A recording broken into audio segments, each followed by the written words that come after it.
Hi everyone, welcome to the Queen of TV channel. Now, quick thing first before we get into our intro. There will be cursing and profanity. If that's not your cup of tea, this show's not for you. So, without further ado, let's get into the intro. Welcome everyone. I'm your host, the Queen herself, and you are the Prince and Princesses. You're a subscriber or you are a viewer. Either way, welcome. Today we'll be talking about why I still love Lewis McCartney from H2O Season 3. So let's jump right into it. At number one, Lewis's character arc. Lewis went from season one being the nerdy best friend who became the help aide of the group after finding out that they were mermaids, who in return had his own flaws.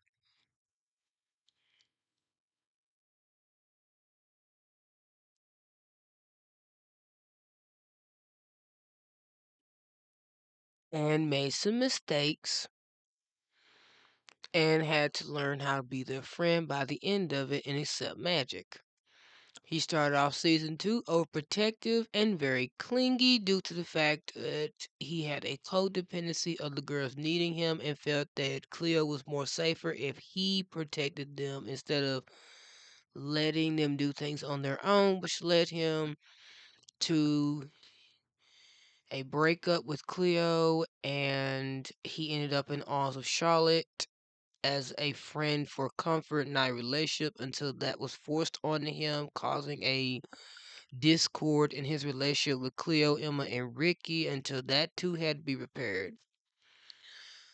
In it with him being more confident and willing to stand up for himself, but on top of that, breaking the toxic influence with him and Charlotte as a relationship couple. Now, that brings us to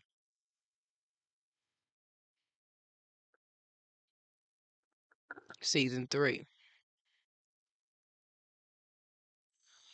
In season three, Lewis starts off not his original self. He's a lot more trusting of the girls. We see that he doesn't jump to conclusion. He isn't overly worried about if something bad happens to them. He trusts them completely, but he also makes mistakes. He does not believe Cleo when she complains about what's going on with Mako and what happened with the water until he has to see it firsthand. The girls don't want to like rely on Lewis, but it doesn't hurt him because he trusts that they can take care of themselves. We see him take the initiative and try to look into what's going on, but every twist and turn leads them to nothing until him and Cleo start working together and they start making some results. Well, I like the fact that Lewis is allowing the girls to be their own people. He's not very overprotective, and on top of that, that fucking codependency is out the door. But what's even better is that Lewis is starting to allow Cleo to work with him instead of him doing all the work, and she's supposed to just sit on the sidelines. Now I know someone's gonna holler out, well, she never asked for it. Well, he never suggested that she could help. That shit works both ways. I know it would have made more sense if Cleo was like, hey, can I help? Or like in a sense he could have asked her that could she help him to help make things a lot smoother and better for the both of them. But times were different back in seasons one and two than it is in three. But even more so, it's like Lewis' willingness to sacrifice even his dreams, even willing to take like a bad grade after his science teacher actually sees the magical water being performed in front of her without his acknowledgement that she was there. And him and Chloe end up working together to make up a whole new project. But and also at the end, Cleo allowing him to go live out his dreams and them doing a long distance relationship. It just shows how far they have come as a couple. Because everyone else were telling them that they would break up if he told her that he would have to leave to go to America, and they ended up being wrong. Like I said, season two was a different time. Now, this does bring me to the finale, like Lewis's surprise return, him coming back, him making it to the graduation. Like that was the chef's kiss. The fact that he had already heard that he had competition coming before Chloe even got a diploma, and him coming down there to be next to her, like she already literally made it without even getting the diploma. Excuse me? All right, I'm not mad at it. I accept it. I acknowledge it. I'm glad for it.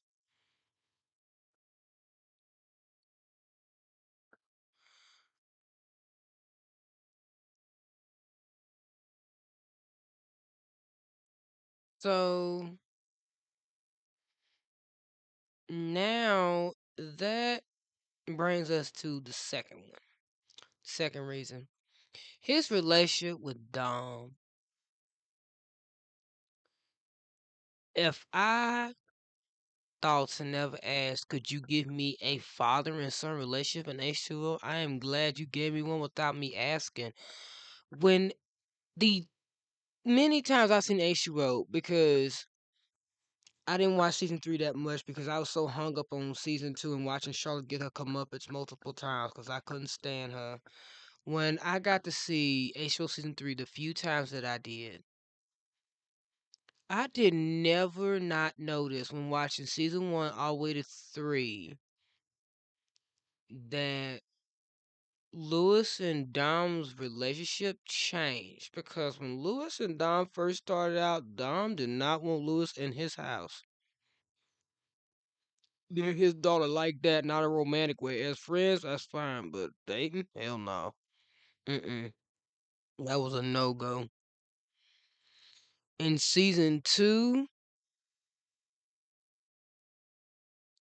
like after like season one, episode 24, he accepted their relationship, but at the same time, like he was there trying to be supportive for the two of them, not getting in the middle of their business, letting them try to work it out, and he was just being a dad to Cleo. So he didn't really have like a spot within their relationship. When season three showed up and the first 13 episodes that we got of them, we see that Dom has come to see Lewis as a son. Dom has come to see Lewis as the son he never had. We see them bond.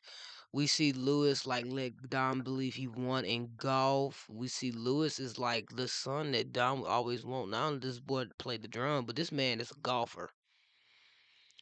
So he can literally go around and bragging about how his son-in-law is the best golfer he has ever seen and he is unbeaten. But he probably won't mention that he was beating him in golf. But just seeing their relationship and seeing like this different dynamic with Dom and seeing how he is with Lewis compared to his daughters. We see with his daughters he's attentive and caring and trying to take their feelings into consideration. But with Lewis, like he's more open with Lewis, he's more honest. They're able to have a man to man talk. They're able to have a mutual understanding. And it's like we should have gotten this in season two.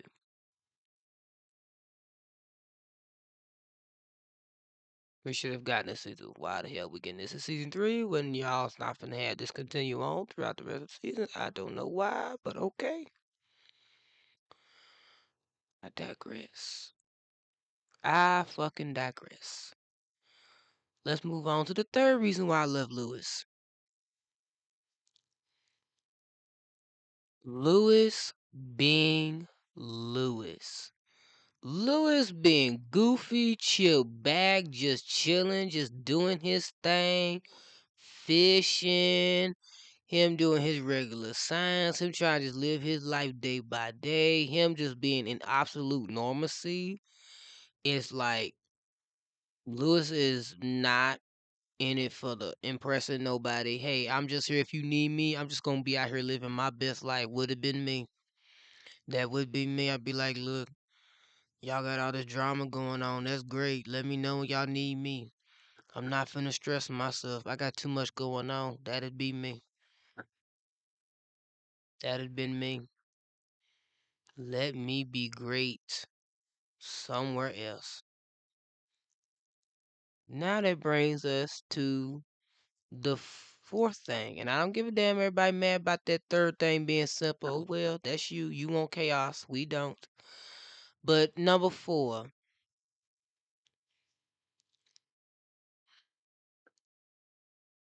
Lewis and Cleo. Lewis and Cleo and this beautiful journey they have led us on was one of comedy, frustration, anger, disputes and disagreements, trials and tribulations, the will they, won't they,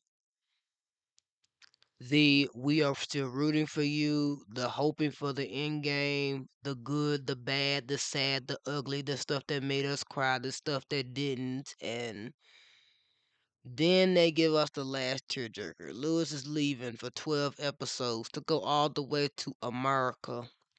Well, 13 because he was just a guest star on the last one, but he's leaving. And when I first saw this the first time, I was like, "You are fucking kidding me. You're not gonna do it." I so believed that they was not gonna let him go. That when he said he wasn't gonna go, I said, "Thank God." And then she told him to go, which yes, like I said, I'm glad that Cleo told him just chase out his dreams. She better than me. I would be damn. Ain't no way. I'm not going through all that just to see my boyfriend go to a whole nother damn country. It's not like he's moved to another town or anything. It's not like he going away for like a day. This or literally like for just a few months. This man is moving to America. He moving to America. You ain't put me through all that and you gonna have him move his ass to America? Are you dead ass serious? No. I would've been so pissed at him. But it just shows you how much of understanding they have each other, how much they love each other, how much that they're willing to let one another sacrifice. Not only that, I'll mention this every single time we talk about them. That scientific duo they had going on, Chef's Kiss, that was absolutely perfect. That was everything it should have been. That was everything it had to be. There is no way on this earth Cleo and Lewis could have ever been separated after that because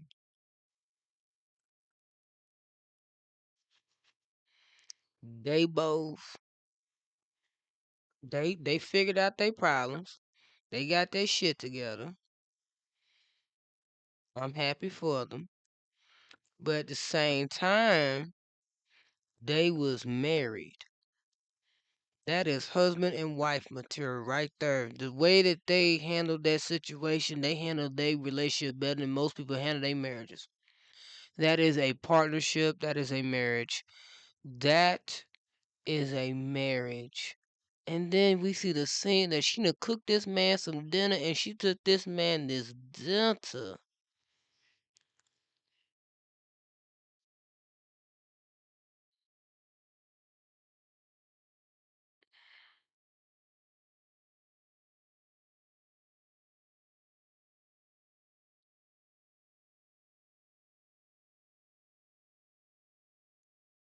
Like, no, I'm sorry.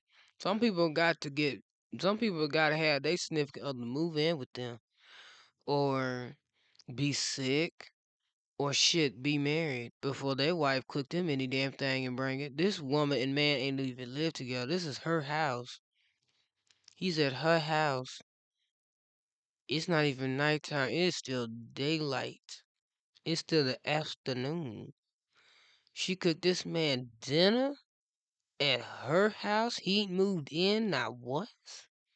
She see him every day anyway. She still cooked him some dinner. And Will learned how to cook. Cause Lewis ate that food. So all that practice, it worked out. Now that brings us to the last thing. Why I love Lewis. And this is like all series seasons combined. Unlike Max, Lewis loved all four of the girls. Max only cared about Gracie. That was the only reason why he stand with the other two. But with Lewis, seeing his relationship with Emma, seeing his relationship with Ricky and Bella, like, and we don't see like Lewis communicate with Bella that much. But we can see that Lewis has no issue with Bella being a part of the group. Lewis, like, literally already considers her as one of them without even like having to say it, because like when he first found about the tentacle, he says, "You guys are not safe here." It's not like he says, "You guys are not safe here, especially you, Bella." No, he just says, "You guys." He's talking about all three of them. He welcomed her with open arms without no hesitation and already wants to protect her. Not only that, but like Lewis and Emma was like on the same logic of wavelength. We see him and Ricky go from being not as close friends to like being close friends. They can be jokey together. They became like a brother and sister dynamic. So it's like I appreciate that, because he's not just sacrificing everything for just to be with Cleo. He's sacrificing everything for them as well. Because leaving Cleo is like leaving Emma, Ricky, and Bella behind. And that's just something Lewis does not want to do. He does not want to leave his friends behind because they are his chosen family. So, as sad as it is that he was gone, and maybe some people feel like that Will was trying to take his place, Will was not trying to take Lewis's place. But if you notice, Lewis and Will got the same ringtone, which makes complete fucking sense. This is literally 2009. No, not even that. Like, with the timeline I figured out, which is actually that season one is supposed to be this 2006. Season two is supposed to be 2007, and this is within the H2O world timeline, not in real time, but like in their world. And season three is supposed to be 2008. So Cleo, Emma, Rick, and Bella graduated in 2008. Lewis did too. So did Zane and Will. But Emma and Ash would have graduated in 2007, which means they both would have graduated early. Well, he wouldn't, but she would have if he was going to school. But she would have graduated early just to be able to travel the world, because it wouldn't make no sense for her to just quit school. But yeah, so the timeline is 2006 to 2008, while in real time it's 2006 to 2010. But that's not the full extent of the timeline. But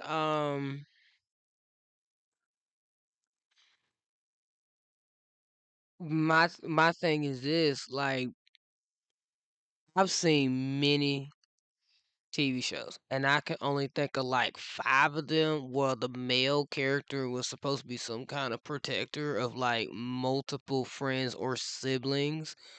and they were protecting all of them, not just one specific person, compared to everybody else. Like besides, like plus Lewis, you got Leo from Charmed. Who else?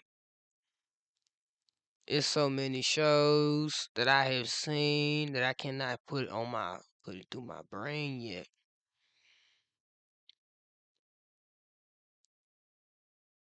You have Maddie Perez from Euphoria that cares about everybody, including Rue.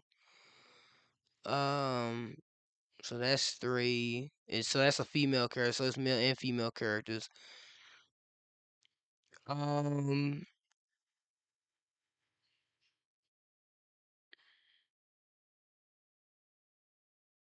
Dang, I know it's two more shows. My mind is trying to get to that. Them other two shows. I'm trying to remember what is that show's name.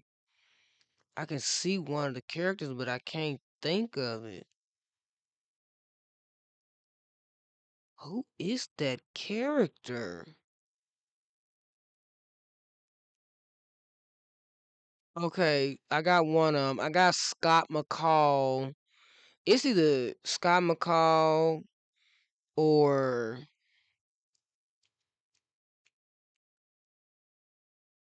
Deacon from Teen Wolf, and that's was just a teenager within the pack, not just like everybody. And then there's one more show that I just cannot put my fucking finger on. And I think it might be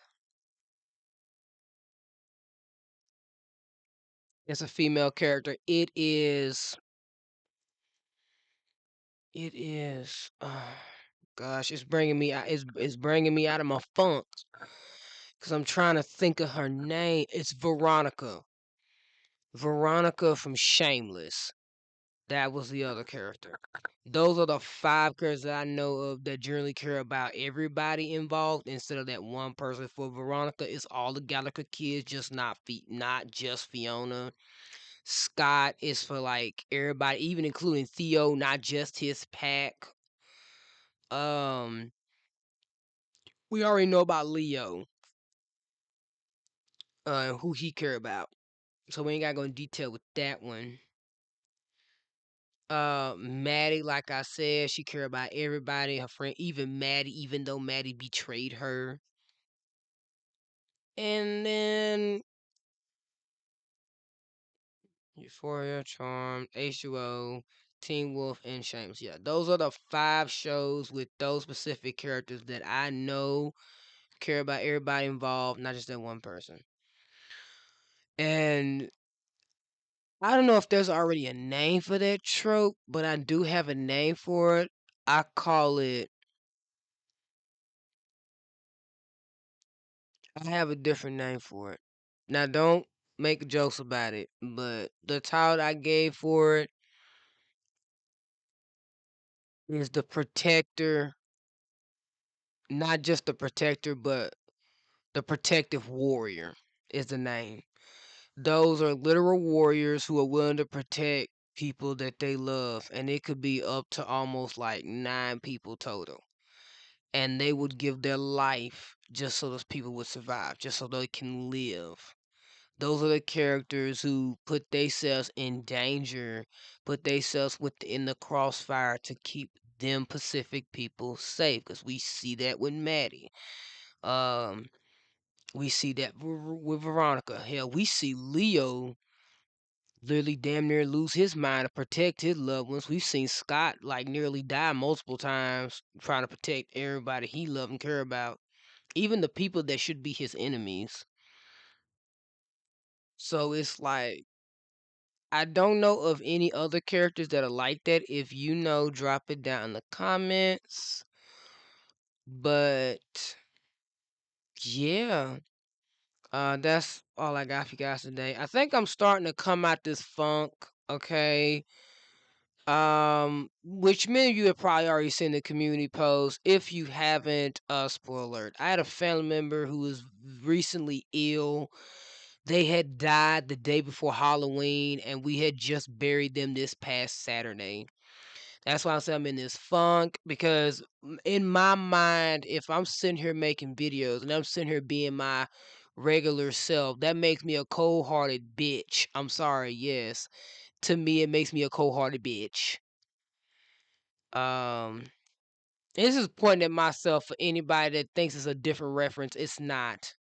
YouTube, that's not the reference that you think it is. But I guess like me getting back into this routine of YouTube is starting to take me out this funk. And on top of that, like I said, I got woke up too early yesterday. I tried to go to sleep. I got woken up, so I'm still technically tired. I'm still want to go to sleep. It's too early for me to be this up. So yeah, but I'm coming so to realization that it does not make me a heartless person because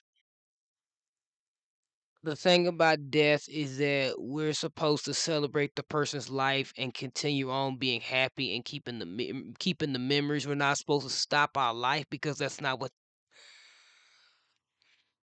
for him. That's not what he would have wanted for us to do. And I don't want to. I'm not gonna keep talking about it because I'm gonna break down again. But I'm trying to live life like if he was still here. And if none of you knew him, he was my step grandfather. He was married to my grandmother for 18 years. I have known this man since I have been in elementary school. So, with that being said, I hope you guys have a blessed day. I hope you have a wonderful day. And if no one saw this today, I'm telling you, I love you. And I will see you guys in the next video. Which is the last H2O character video, because I'm combining all three people together.